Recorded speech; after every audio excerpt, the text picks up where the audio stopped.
Hello again, YouTube. So a bit of a change of plan. I was going to bring up the video upstairs and just show you everything on the shelves, but I felt this would be much easier to bring all the games downstairs and then just work through them, talk a little bit about them. And the main thing is obviously show you the manuals within the manual protectors. The other thing I wanted to show you as well is just how versatile the manual protectors can be. They don't have to be used just for manuals. There's other little bits and pieces that you get within these vintage games that can be placed within these protectors, and they have a close enough fit to be, the best option out there. So the main thing is, a lot of these games, I've just pretty much picked them up from like charity stores, pawn shops, that kind of thing, CX, for example. So I don't really have as much connection with them as I do my Mega Drive collection, because I didn't own a SNES as a child. The only interaction I had with SNES was the one that my friend Dave owns and still owns, and probably has a roughly similar sort of size collection because he was more a fan of the N64 when that came on and invested more heavily in collecting for that and still does.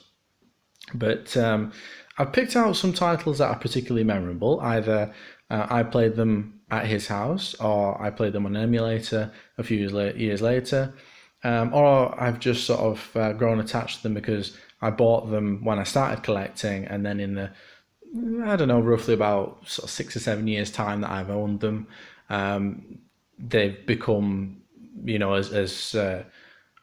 as much a favorite as one of my favorite Mega Drive games, for example.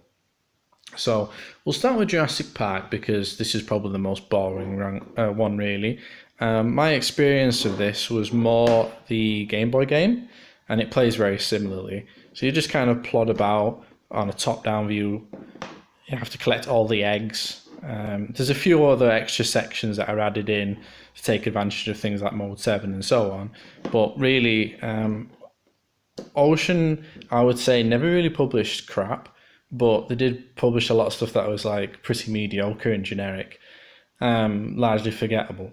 Occasionally, when they did arcade conversions, that's when they would really nail it. So if the game already was of an accolade anyway, they would do it justice. But when given a new title, most of the time they would fail miserably. So pretty poor, to be honest, and I wouldn't really recommend buying that. Now the next one is SimCity, which I absolutely adore this game. I think it's got a lot of great character and charm. Both Nintendo infused a lot of their influences, so you've got Bowser smashing up the city rather than like generic monsters. And you've got Mr. Maxis in there as well, so Maxis's brand of humour is still very much in the game too. So, as I say, I would suggest that if you're used to the DOS version, the DOS version is probably more feature rich than this is. This is, pretty much cut down and simplified, but it offers a different experience in that it's more playful and cartoonish in that sense as well. I would definitely say that it's a high point in any SNES collection to own this. I would say that if you have the opportunity to pick it up, it's definitely worthwhile. It can be very addictive. Some people don't really like simulation games and find them pretty dull, but I would say that this is one that stands apart.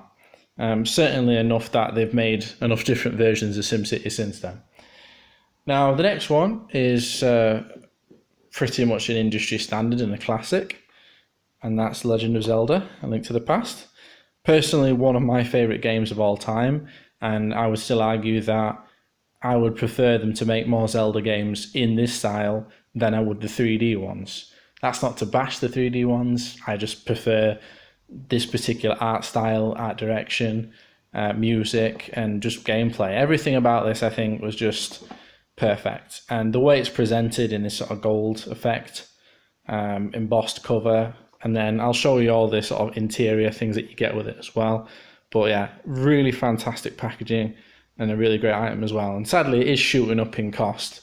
So, if you are looking to get a similar experience to this, but don't want to pay the cost that this brings now, I would say that A Link Between Worlds offers a very similar sort of experience with its own sort of charm and quirks to that as well. So you don't have to get this in order to sort of access that kind of experience. But it's nice to see where these things all began. Another one.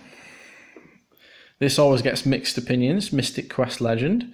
This has half a dozen different names. So I think in USA it's Final Fantasy Mystic Quest or something like that. But yeah, it's pretty much generic RPG that Square put out to introduce people to the genre. Once this took off and they kind of proved the formula would work in the West a bit more, then they started putting out the more refined and complicated RPGs. This really can be sort of speed run, which is very strange for an RPG.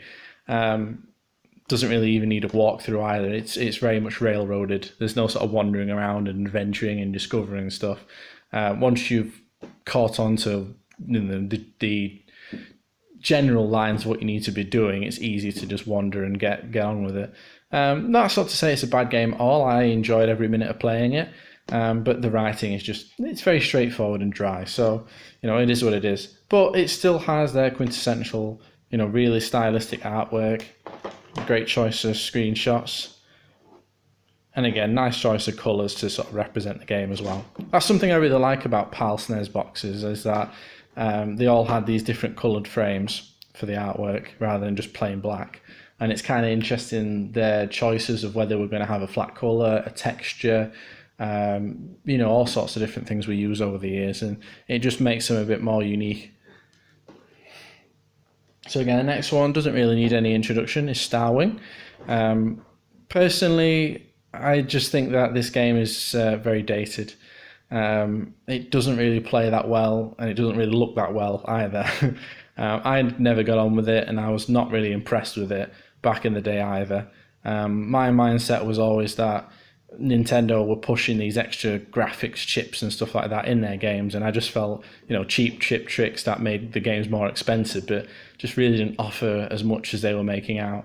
That sounds like a really harsh stab at it, but I would say if you enjoy this, there's nothing wrong with that, in the sense that there's nothing really wrong with the game. It's just, I think that there's more simplistic titles that don't use, extra hardware or, weird sort of programming techniques and so on, that are more entertaining. I mean, hell, Earthbound, which is probably as basic as it comes and looks like an NES game, to be honest, is more entertaining than this, in my opinion.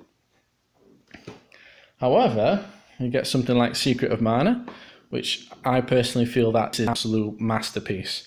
As for it depends what you want to call it, really, the HD reimagining, remake, whatever. But the new version that's available on the modern consoles, just pretend those don't exist, because it's pathetic and terrible. Whereas this is a high watermark for gaming in general. I think this is as close as you get to art. And the actual art, in terms of what's used on the box, is very iconic. And if you ever get the opportunity to have a look at the full piece, which if I can, I will try and link it in the description below. But it's definitely worth looking at. Sadly, the artist that created these works recently passed away. But it's nice that his work is sort of immortalized in this way, that, if we as collectors have these sets, it's always going to be viewable by the public. Unlike quite a lot of artworks which are bought up by, Russian millionaires and hidden in a safe. There you go. But yeah, one of my personal favourite games, quite a late release as well. You can see that it's got the ELSPA before it became PEGI. So, that's kind of a bit of a strange oddity there as well. Now, this did get released in quite a few different languages. I think the only two versions that are completely translated are the French and German, though, but there is a Dutch, Swedish, and so on version that it's like partially translated, and the manuals and so on are translated. I would imagine that would have made things very challenging back in the day, but to their credit, if you're willing to put in the effort, it definitely rewards you in spades. So definitely one to pick up. I will be honest, this cost me £100 to buy, so it's probably the most expensive one in my set. As much of that cost probably came, the fact that it is complete. It's got the map, the manual, and it's also got the strategy guidebook as well, which I'll show you. I'll paste that in at the end of the video. Now, personally, when it comes to the Square RPGs, this is my favourite, Illusion of Time, also known as Illusion of Gaia. It plays a lot more like a Zelda clone, but it just has its own character. The storyline is a little bit out there, but I don't know, there's something about it that just makes it appealing, and I've come back to it and played it time and time again. It's just really enjoyable. The puzzles are really interesting. And it's kind of, to me, I feel like it's a good bridging point between Zelda and then you've got The Legend of Alundra on PS1. Of that sort of style of gameplay, the kind of action RPG, it feels like an evolution of that. Zelda's got its own character, so does this, and so does Alundra, but it just feels as if the mechanics have improved with each step. And it's kind of a shame that there aren't many games now that offer the same kind of gameplay experience. But it's nice that if you've never played this is a way you can go to get it. Now, the next one is Pop and Twinbee. This is sort of a European exclusive. Well, there is a Japanese version, to be honest, but this is fully translated in English, both the plot, the manual, everything. So it's the only way that you can get the English version of it, at least. And again, it's released through Palcom, which I did mention in my previous NES collection video, was just how Konami managed to circumvent the limit to how many game releases you can have in a year. So it meant that they could release all their RPGs directly through their full name brand and so on. But if they wanted to release anything a bit more whimsical or off-kilter that they didn't think would sell very well, they could use something like Palcom. There is an American equivalent as well, which I can't remember the name of at the moment. But again, really colourful artwork, very anime-esque, which I think is probably why it was released in Europe, because Europe was a bit more keen on the ball when it came to anime stuff. Things like Sailor Moon, Dragon Ball Z, and so on were really popular very early in the 90s. So stuff like this just sold like hotcakes, really. Sadly, this box is a bit damaged, which all of these are in box protectors just so they last as long as they can. But given the opportunity, I probably would replace this one. It's missing pieces and a bit torn and beaten up. It looks a lot worse outside of the box protector, which is why I don't mind so much. But when it's blatantly got bits missing, it does frustrate a bit. But it's just a wonderful game, very colourful. If you get anything like Parodius, or the other games in this series, because there was like a Famicom game, well there's 3 of them actually, but the first one came out as a cartridge, the second one is a Famicom disk system, and then Twinbee 3 is a cartridge again, which is a bit strange, but that's just the companies recognising that the Famicom disk system, despite being reasonably successful, was just not very reliable, so cartridges proved a better choice. Now the next one, you get fairly mixed opinions on this. I would say that I kind of prefer the style of this to the later 3D versions. I would say, I played Super Mario Kart Double Dash on the GameCube, which is brilliant, but I like the fact that when they did the Game Boy Advance version, it's very much reminiscent of Super Mario Kart for the SNES, which it's probably because the architecture is quite similar anyway. But this was a gift from my brother for Christmas quite a few years ago. I've still no idea where he managed to come across it, because that was before CEX were taken in retro games. But yeah, it's reasonably good condition. There's a lot of edge wear, which can't be helped, but it is intact. It's got all the manuals and everything else. So it's something that I do play and visit quite often. And when I get the opportunity for guests and visitors, it's always a firm favourite to play as well.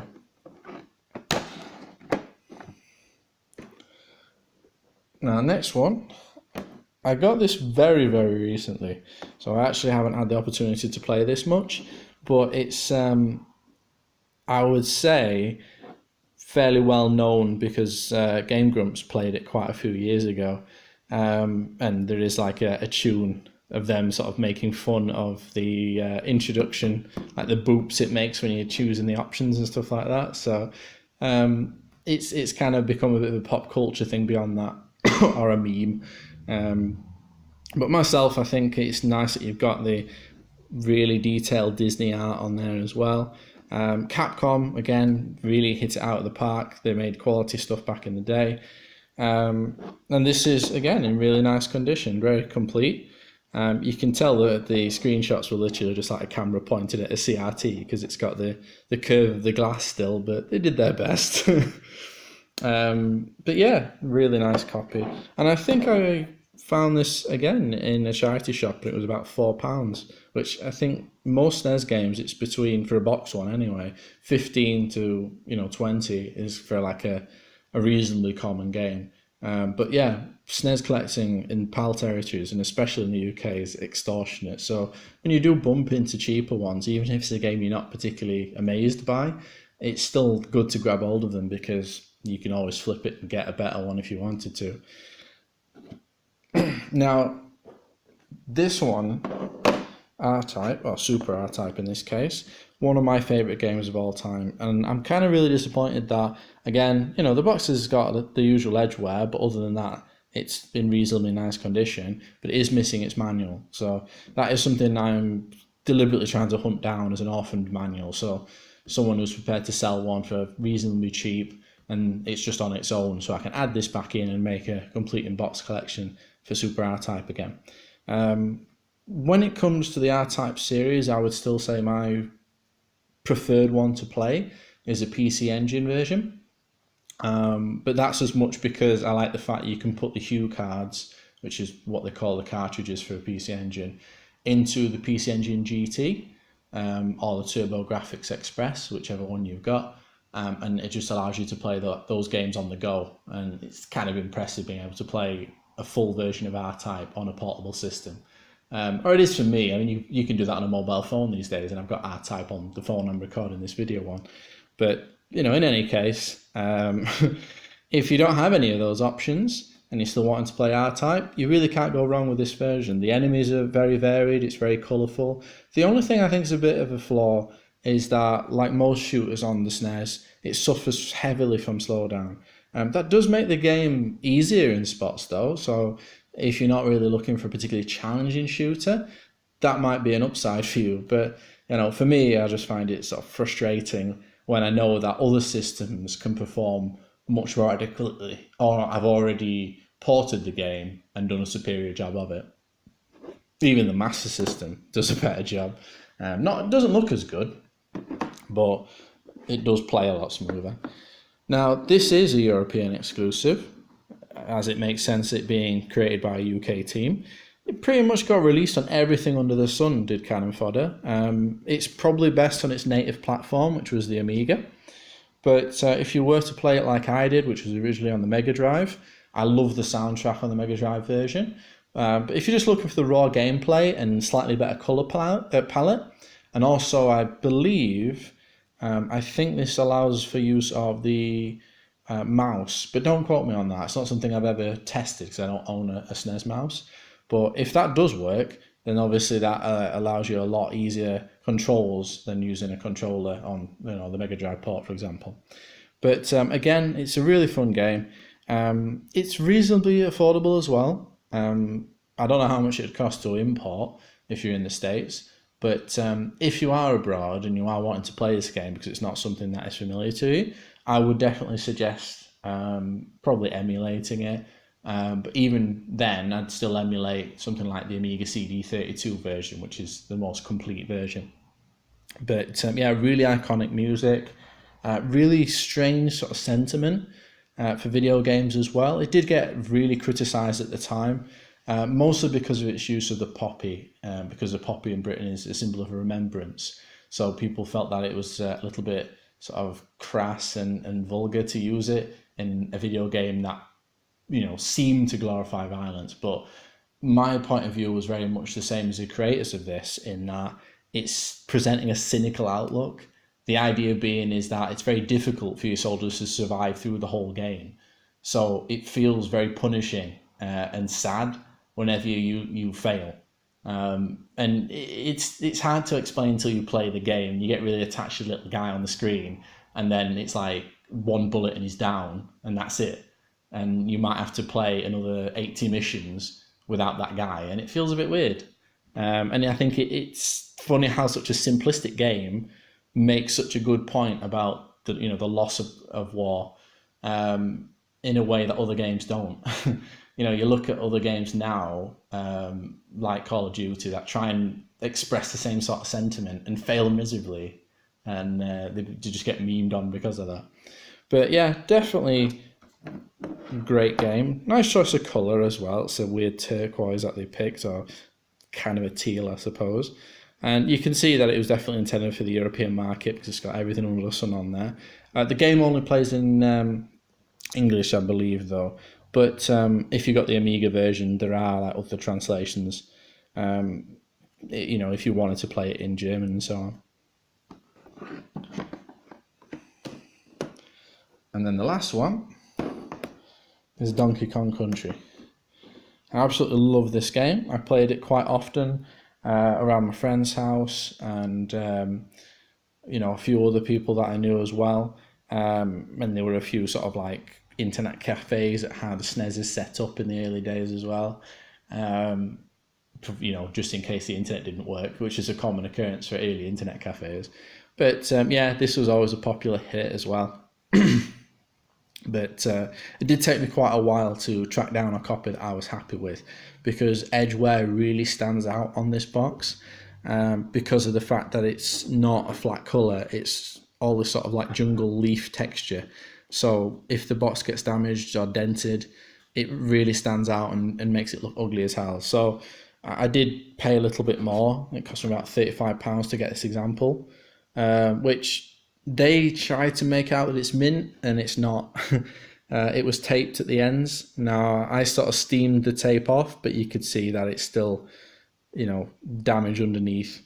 But it's as nice as I can afford for the time being. And the good thing is it is complete, apart from the CD, which I've never actually seen the CD in person. I don't know anyone that owns a CD either. But even then, it's still, a really great game. To this day, and the music is fantastic, which is probably why they thought it would be a good idea to promote the game by including the CD. So again, just put that to one side. So what I mentioned in the earlier videos, obviously, I've already put all of my manuals into the manual protectors that I bought from Retro Protect. Again, I'll put a link to their website down below, so please support the company. Please make sure that you're letting them know what other manual protectors you'd like from them, and just sort of take pictures and videos of you using them, promote it. Make sure that people are aware that it's an option, because I would argue that manuals are as much a part of collecting and the enjoyment of collecting as the boxes themselves. So I've just picked these out. I'm not going to spend too much time, because most of them just use the same artwork as what you get on the box. But you can see that, even manuals that, for example, this one was all crumpled up from being in a charity store for quite a while. I ironed it flat, placed it into the manual protector, looks a lot nicer. Same with Jurassic Park. So there's a lot of creases and edge wear on there, looks a lot nicer. Donkey Kong as well. It just really adds to them. Even when you've got a really rough and poor example, when you put them into these pouches, it just really helps keep them in as best condition as you can. And that's really what you want. Some of these, it'd be almost impossible to get like a mint example of this manual just on its own to replace it. But it's not that bad to say it deserves to be thrown away. So if you can put them in these manual protectors, it just preserves it, and you can still enjoy it. Same with, Secret of Mana, especially for these manuals that are a bit thicker. It's very easy for pages to fall out or get misaligned every time you slide the game cartridge in and out of the box. This gets sort of rumpled and, shaken about. It's quite likely that the corners will get bent, a page will get tucked and bent under, it gets rolled, so on, and they just get beaten up. But if you put them into these protectors, it just gives them that extra edge of surviving the years. Plus, the other thing is, as I mentioned that, earlier on in the video, you can use the other sizes manual protectors for other items other than manuals. So this, I used an NES manual protector, and it's just got the Secret of Mana poster and map put in there as well. And again, it just does a really, really nice job keeping it nice and protected. I could always take it out and fold it out as well if I wanted to, but like I say, I think that just makes it really nice and presentable. Again, same with the others. I'll just, get through these. See, again, that was water damage. This one, it was very fusty, damp, sort of crumbling apart. And again, I just sort of took the time to take the staples out, carefully iron every page flat so that it was all dry and smooth as I could get it. And like I say, just put it all back together, put it into this sleeve, and it's never going to look perfect, but it's just another manual that's been preserved from being thrown away. And it really makes the colours pop on these as well. And you got a nice bright, vivid blue, just makes them look a lot more attractive. That's quite a good manual anyway. This is another example. What I'll do is I'll probably, near the end of the video, I'll cut and then come back to talk a little bit more about what I did on this one. Because if you've already seen my video about preserving Sega Saturn artwork, it's a very similar process to what I did on this one in order to sort of preserve it and stop it from falling apart. And it just explains why there's that little gap from the front cover to the rest of the pages. But yeah, I'll talk a little bit more about that one in a moment. Again, same with the Zelda. Really helps that gold effect look its best. Does on the box as well, to be fair. But like as mentioned, when you've got the big Zelda map and poster, you can put it inside of one of the manual protectors. It just keeps it looking nice and fresh and, like it's brand new. Just another use for them. So yeah, pretty much that covers everything I wanted to mention in this video. Just that's my full Super Nintendo box collection and just sort of my memories and personal opinions of those games. I do hope to get more games in future. I'm looking to get Secret of Evermore. It's another game I've never played, but I'd like to get all of the RPGs that were released for the PAL market. I'd like to get the rest of the shooters like Parodius, and also get Poppin' Twinbee Rainbow Bell Adventure, which is like a platform version of those games, but it uses the same characters and colour palette. And then the rest of the Donkey Kong series as well. I do own loose cartridge versions of 2 and 3, but I would like to have them boxed so that they go with the rest of my set. There are a few of these that are missing manuals as well, like R-Type and Cannon Fodder, so I definitely would like to track down those manuals so I can get them protected and get them put into the boxes and make a complete set again. So, as I say, everything that I've talked about in this video, like the box protectors as well, these are all My Game Vault again. There's a couple that are another company called Retro Empire GB. It really is a matter of personal taste. I've tried both. I've never seen the need to swap out the ones that I've already got, but going forward I probably will stick to My Game Vault because they make loads of other things that I buy, so it's easier to bulk order alongside everything else that I want. But like I say, I will put the link for My Game Vault's box protectors for Super Nintendo in the description, and then the same with all the manual protectors. I'll put both the NES and the SNES ones in so you can see those.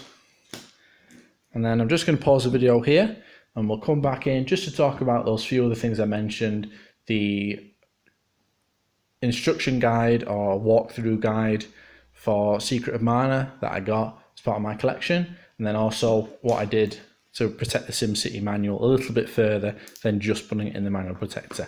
So I'll just pause here, tidy up, and we'll come back and talk about those two things.